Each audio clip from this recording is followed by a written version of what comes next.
Now, biosafety and bioethics. What is biosafety? உயிரி பாதுகாப்பு. Bioethics means உயிரி அறநெறி. Advances in biotechnology and their applications deals with genetic manipulation. Advances in biotechnology, the latest advanced technology that was used to what? To modify genes. நம்ம அந்த latest technology பயோடெக்னாலஜியில் வந்துட்டு இருக்கிற அந்த டெக்னாலஜிஸை நம்ம எதுக்கு யூஸ் பண்ணிக்கிறோம்? For gene modification, that is genetic manipulation. Okay. Here, what is the biosafety and bioethics role here? இப்போ இங்கே இதுக்கும் பயோடெக்னாலஜிக்கும் biosafety bioethicsக்கும் என்ன கனெக்ஷன் அப்படின்னு பார்த்தீங்கன்னா, there are lot of connection. Let us we will going to see in detail. First one, biosafety. So we can think how this topic is related to plant tissue culture biotechnology அப்படின்னு நம்ம நினைக்கலாம். Yes, there is lot of connection. How means in plant tissue culture, in artificial condition only we are creating new plants இல்லையா? So அந்த ஆர்டிஃபிஷியலாக create பண்ணுற plants நமக்கு எப்படி இருக்கணும்? It should be biosafe to the environment. இயற்கைக்கு பாதுகாப்பானதாக இருக்கணும், சுற்றுச்சூழலுக்கு தீங்கு விளைவிக்காததாக இருக்கணும் இல்லையா? அதுதான் என்ன நம்ம சொல்கிறோம்? biosafety அப்படின்னு நம்ம சொல்கிறோம். So that created new plants, it should be biosafe to both the environment and the human beings. அந்த விதத்தில் இருக்கணும். ஸோ அந்த மாதிரி இருக்கணுன்றதுக்காக தான் biosafety measures are framed. அதுதான் நம்ம biosafety, that safety measures தான் நம்ம என்னன்னு சொல்கிறோம்? biosafety நம்ம சொல்கிறோம். So that should be biosafe to both environment and human beings. Mostly sometimes what happened that newly created plants are associated with some controversies, issues or problems வந்துட்டு இருக்குது. So அந்த newly created plans வந்துட்டு இது human ஹெல்த்துக்கு வந்துட்டு எந்த issues இருக்காதா, அது வந்து ஹெல்த்துக்கு வந்து ஓகேவா, இல்லை என்விரான்மெண்ட்டுக்கு வந்துட்டு எந்த பிரச்சனையும் இருக்காதா, அந்த மாதிரியான கான்ட்ரவர்சிஸ் வந்துட்டு ரைஸ் ஆகலாம். ஃபார் எக்ஸாம்பிள், இப்போ if you are doing a research in குளோனிங்னா அப்போ அந்த குளோனிங் வந்து சரியாக தப்பா அப்படின்னு நிறைய பேர் டிஸ்கஸ் பண்ணலாம். அப்போது அந்த இடத்துல some members may give some positive feedback, some other may it is no it is not good அப்படின்னு சொல்லிட்டு நெகட்டிவாக நம்ம கருத்து சொல்லலாம். ஸோ இது மட்டும் இல்லை, also for pathogenic organisms also. இப்போ சம் பயோடெக்னாலஜி லெபார்ட்ரிஸ் வந்துட்டு பேத்தோஜெனிக் ஆர்கனிசம்ஸில் ரிசர்ச் பண்ணலாம்.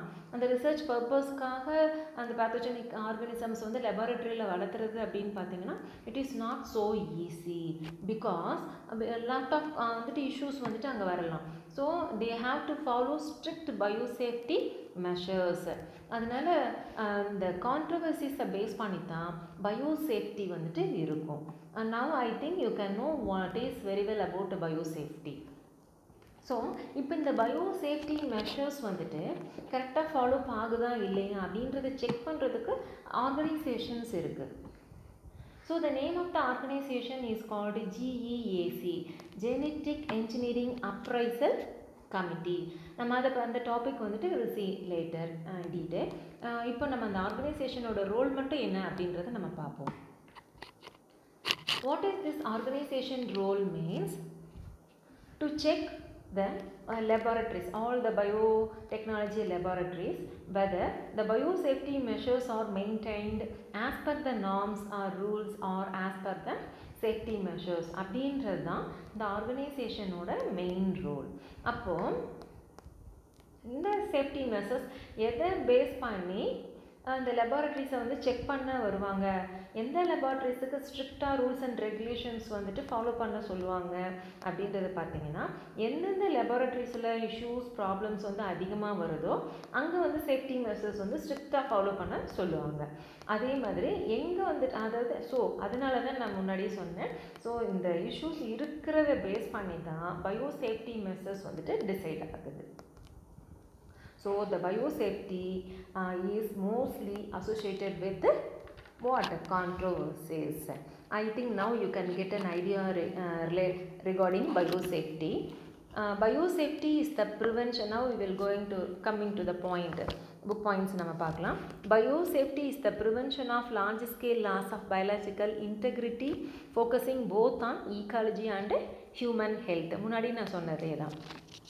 Prevention of large scale loss of biological integrity அப்படின்னா through biotechnology is there any chance to occur large scale loss of biological integrity அப்படின்னு question rice ஆகுது.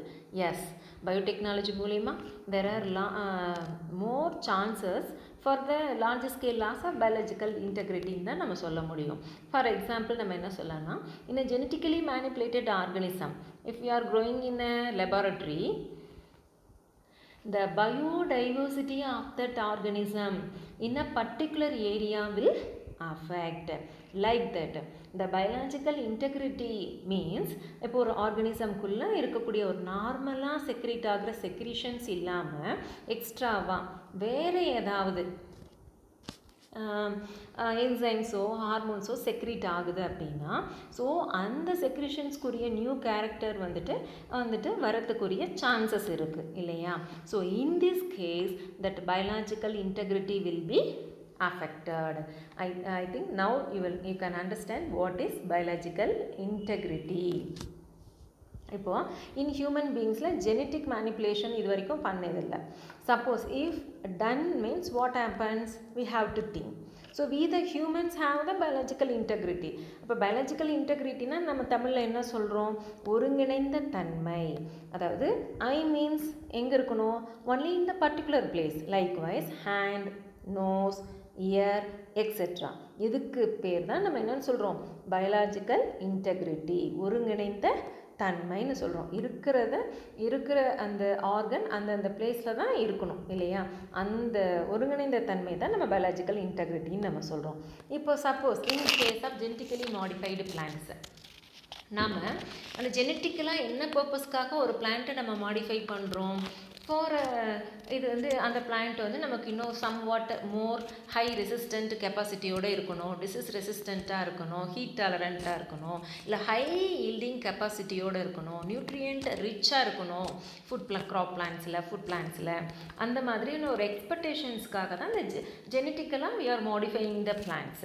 So in that genetically modified plants we see the நம்ம expected change. நம்ம என்ன பர்பஸ்க்காக அந்த gene modification பண்ணுறோமோ அந்த சேஞ்சஸ் கண்டிப்பாக அங்கே இருக்கும். But in some time the changes some other changes occur means no problem in plants, but in humans it is impossible. இப்போ பிளான்ட்ஸில் இப்போ நான் இந்த பயாலஜிக்கல் இன்டெகிரிட்டி சொன்னல, சம் அதர் செக்ரேஷன்ஸ் அடிஷ்னலாக செக்ரிட் ஆகி அதுக்குரிய கேரக்டர்ஸ் ஏதாவது மாடிஃபை ஆகி வருது அப்படின்னா பிளான்ட்ஸ் பொறுத்த வரைக்கும் there is no problem. But in case of ஹியூமன்ஸ்னா we have to think இல்லையா. So it create lot of issues, controversies only. So in humans or in animals, if we do a change means it affects the biological integrity. So in that case we have to safeguard that, is it? So that biosafety fulfills that, it is the main role of biosafety measures. So in the mariana places இப்போ you can know what is the main role of biosafety.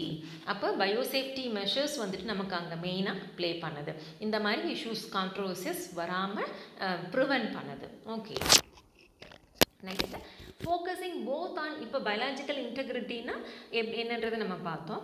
Focusing both on ecology and human ஹெல்த்னா suppose அதே இது same. இப்போ நமக்கு ஈகாலஜிக்கும் human ஹெல்த்துக்கும் newly created ஆர்கனிசம்ஸ்னால எந்த பாதிப்பும் இல்லை பிரச்சனையும் இல்லாத மாதிரி பயோசேஃப்டி மெஷர்ஸ் அங்கே நமக்கு சேஃப்கார்ட் பண்ணுது. Okay, that is focusing both on ecology and human health.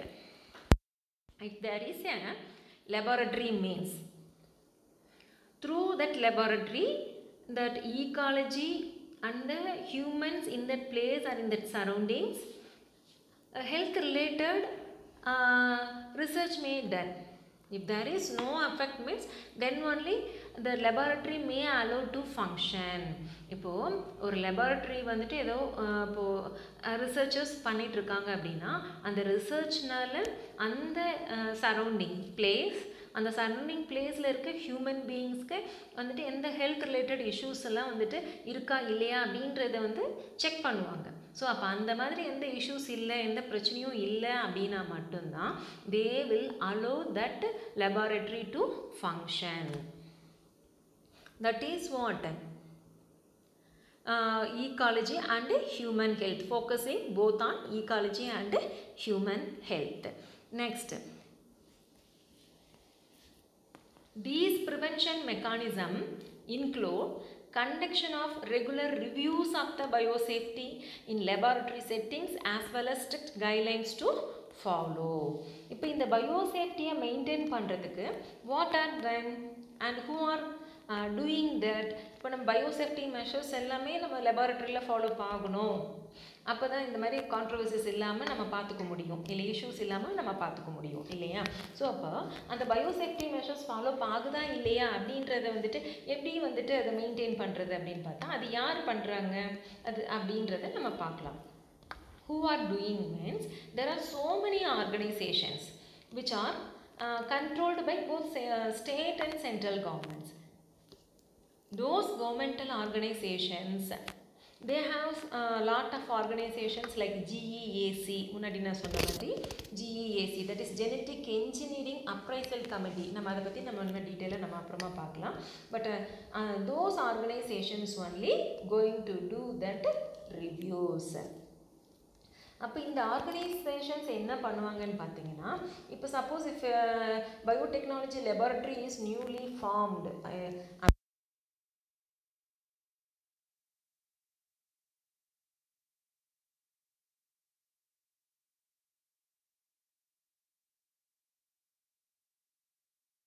first they organizations they go and do reviews in all laboratories, biotechnology laboratories.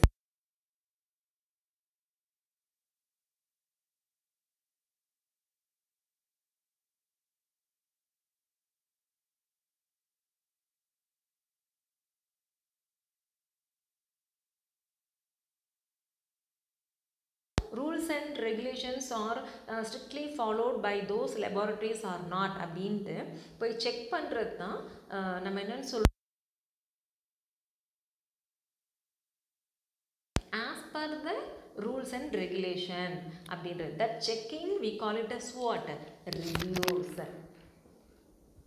Conduction of regular reviews of the biosafety in laboratory settings, அதுக்கு தான் mean. As well as the strict guidelines to follow. Suppose அங்கே ஏதாவது issues இருக்கு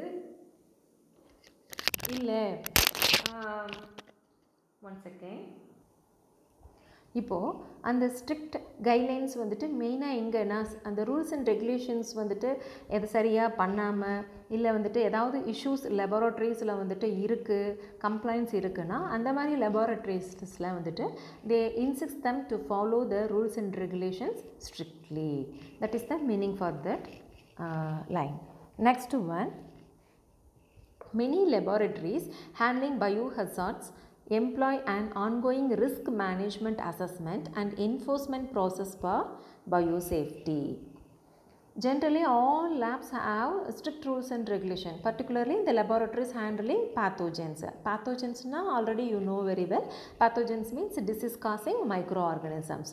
So, they review these type of laboratories. அப்போ pathogens வச்சு வந்துட்டு research பண்ணுற laboratories வந்துட்டு மெயினாக first preference கொடுத்துட்டு they review often.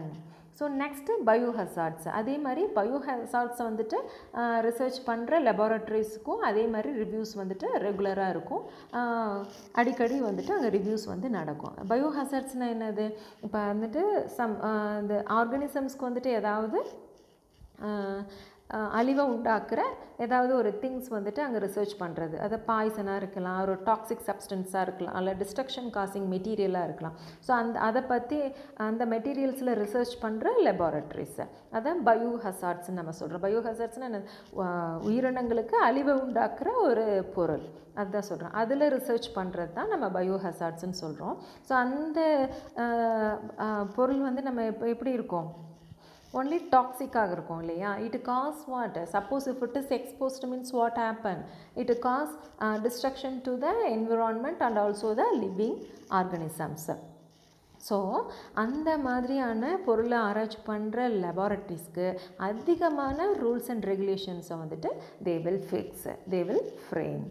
And strict guidelines also given to follow. அதாவது என்னது, கடுமையான வழிகாட்டுதல்கள் அங்கே வந்துட்டு அவங்களுக்கு வழங்கப்படுது.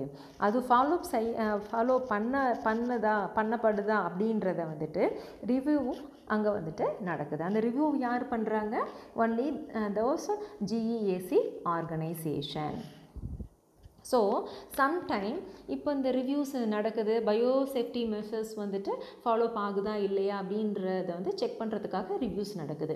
சம்டைம் இன் சம் கேசஸ் அந்த பயோசேஃப்டி மெஷர்ஸ் வந்துட்டு ஃபாலோ பண்ணுற பிளேசஸ்லையுமே some small accidents may happen in the biotechnology labs. அது வந்து சின்ன சின்ன ஆக்சிடெண்ட்டாக இருக்கலாம். Sometime big accidents also happen. For example வந்துட்டு போபால் ட்ராஜடி. அந்த ஆக்சிடெண்ட் வந்துட்டு போபாலில் இருக்கிற ஒரு ஃபேக்ட்ரியில் நடந்தது தான் போபால் ட்ராஜடின்னு சொல்லுவாங்க. ஏன் போபால் ட்ராஜடி அப்படின்னு சொல்கிறாங்கன்னா, because it cause a destructive, அதாவது என்னது, பெரிய அளவில் பாதிப்பை இது வந்து க்ரியேட் பண்ணிச்சு. 4,000 people and many plants and animals were killed because of that Bhopal tragedy. இப்போது அது என்ன போபால் ட்ராஜடி அப்படின்னா, நீங்கள் உங்களுக்கு அதை பற்றின ஒரு ஐடியா இருக்கும், முன்னாடி படிச்சிருப்பீங்கன்னு நான் நினைக்கிறேன். பட் இருந்தாலும் ஒரு வாட் இஸ் அப்படின்றத நான் சொல்கிறேன். In that Bhopal Union Carbide factory is there. அங்கே அந்த யூனியன் கார்பைட் ஃபேக்ட்ரியில் என்ன மேனுஃபேக்சர் பண்ணுறாங்கன்னு பார்த்தீங்கன்னா, மெத்தில் ஐசோசைனைட் அப்படின்ற ஒரு கேஸ், பாய்ஸ்னஸ் கேஸ் வந்து மேனுஃபேக்சர் பண்ணுறாங்க. அந்த கேஸ், அந்த மெத்தில் ஐசோசைனைட் வந்து எதுக்காகனா, இது வந்துட்டு நம்பர் ஆஃப் இன்செக்டிசைட், ஃபங்கிசைட்ஸ் அந்த மாதிரி அந்த இன்செக்ட்ஸ் வந்துட்டு கில் பண்ணுறதுக்காக அது வந்துட்டு இந்த methyl isocyanate is used. So அந்த கேஸ் வந்துட்டு methyl isocyanate was manufactured in that laboratory where in the underground reservoir. இப்போ இது வந்து this gas was leaked out in the night of 2nd and 3rd December in 1984 from the underground reservoir of Union Carbide factory in Bhopal. இது எதனால இந்த மாதிரி நடந்துச்சுன்னா, due to த இப்போ வந்து பார்த்திங்கன்னா because of what, human error only. நம்ம மெயினாக எதனால இந்த மாதிரி கேஸ் லீக்கேஜ் ஆச்சு அப்படின்னு பார்த்தீங்கன்னா, அது ஹியூமன் எரராக தான் இருக்கும், இல்லை புவர் டெக்னிக்ஸ் வந்துட்டு ஃபாலோ ஆகிருக்கலாம் அந்த ஃபேக்ட்ரியில். இப்போ இந்த லீக்கேஜ்னால what happen means, due to the leakage of this poisonous gas 4,000 people, many plants and animals were killed. Many of the people exposed to this poisonous gas are suffering even today. இன்னமும் அந்த கேஸ்க்கு அப்போ குழந்தைங்களா இருந்தவங்க, expose ஆனவங்க, still they are suffering some health issues. So இதுதான் நம்ம போபால் ட்ராஜடின்னு சொல்கிறோம். So this is இந்த மாதிரி ஒரு பிக் ஆக்சிடென்ட்ஸும் வந்துட்டு நடக்கிறதுக்கு சான்சஸ் இருக்குது. ஸோ இது வந்து only because of human error தான் மெயினாக, because of drawbacks in poor maintenance of that company and also human error. So இதுக்காக தான். So in this place only biosafety should be followed.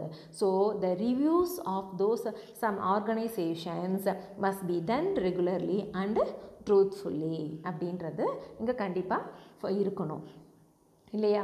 So அந்த organisations reviews வந்து எப்படி இருக்கணும், நேர்மையான முறைப்படி இருந்திருந்தால் இந்த மாதிரியான ஆக்சிடென்ட்ஸ் வந்துட்டு நம்ம வராமல் பார்த்துருக்க முடியும் இல்லையா? So in this place biosafety are very important and also the reviews of those organizations also very important. Next point, failures to follow such protocols can lead to increased risk of exposure to biohazards or pathogens. So அப்போ இந்த மாதிரி rules and ரெகுலேஷன்ஸை வந்து நம்ம follow பண்ணலைன்னா என்ன ஆகும்? So we have to face that issues only. So இந்த மாதிரி பிரச்சனையை பாதிப்பை நம்ம அந்த பாதிப்பை வந்து ஃபேஸ் பண்ணி தான் ஆகணும் இல்லையா? ஸோ அதான் failures to follow such protocols, that's procedures can lead to increased ரிஸ்க்னே அந்த பாதிப்பு of what, exposure of biohazards. இந்த மாதிரி பயோஹசார்ட்ஸோட எக்ஸ்போஷருக்கு இல்லைன்னா இந்த micro pathogen disease causing micro ஆர்கானிசம்ஸ்க்கு வந்துட்டு நம்ம எக்ஸ்போஸ் ஆகும் போதும் we have to face those difficulties. So இப்போ இதில் நம்ம என்ன பார்க்குறோம் அப்படின்னு பார்த்தீங்கன்னா we have seen the above example நம்ம பார்த்தோம் இல்லையா, பிக் ஆக்சிடென்ட்ஸ் வருது இந்த மாதிரி ஃபெயிலியர்ஸ் ஆகுறனால. ஸோ அது இல்லாமல் வரோன்னா we have to follow strict biosafety measures and the reviews must be done regularly and truthfully by the organizations. So biosafety measures must be followed strictly. Now I think you know very well regarding what is biosafety. Next topic is bioethics.